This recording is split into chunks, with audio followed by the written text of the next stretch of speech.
Indian വനിതാ premier ലീഗിന്റെ mini താരലേലം നടക്കാൻ പോവുകയാണ്. നിലവിലെ റിപ്പോർട്ട് പ്രകാരം ഡിസംബർ 15-ന് ബാംഗ്ലൂരിലായിരിക്കും വനിതാ പ്രീമിയർ ലീഗിന്റെ താരലേലം നടക്കുക.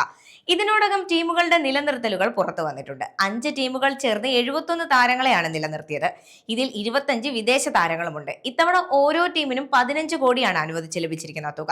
കഴിഞ്ഞ തവണത്തേക്കാൾ 1.5 കോടി അധികമാണ് ഇത്തവണ ടീമുകൾക്ക് ലഭിച്ചിരിക്കുന്ന തുക. 19 താരങ്ങൾ ഉൾപ്പെടുന്ന ടീമിനെയാണ് 5 ടീമുകൾ ചേർന്ന് സൃഷ്ടിക്കേണ്ടത്.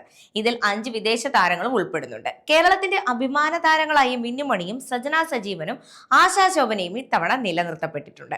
അതുകൊണ്ട് തന്നെ ഇവർക്ക് ലേലത്തെക്കുറിച്ച് ഓർത്ത് ആശങ്കപ്പെടേണ്ടതായിട്ടില്ല. മിന്നുമണി ഇത്തവണയും ഡൽഹി ക്യാപിറ്റൽസിനൊപ്പമാണുള്ളത്. ഓൾറൗണ്ട് മികവ് കാട്ടി കയ്യടി നേടാൻ മിന്നുമണിക്ക് സാധിക്കുമെന്ന് തന്നെ നമുക്ക് പ്രതീക്ഷിക്കുകയും ചെയ്യാം. സജന മുംബൈ ഇന്ത്യൻസിനൊപ്പമാണ്. മാച്ച് വിന്നറായ സജന വെട്ടിക്കെട്ട് ബാറ്റിംഗ് കൊണ്ടും മികച്ച ഫീൽഡിംഗ് കൊണ്ടുമെല്ലാം ഇതിനോടകം എല്ലാവരുടെയും കയ്യടി നേടിയിട്ടുള്ള ആളാണ്. ആശ RCBയിൽ തുടരുകയും ചെയ്യും.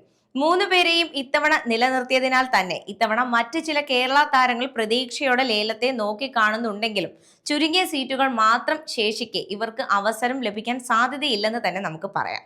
കേരളത്തിന്റെ അഭിമാനമായി സജനയും മിന്നുമണിയും മിന്നിച്ച് മുന്നേറുമെന്ന് തന്നെ നമുക്ക് പ്രതീക്ഷിക്കാം.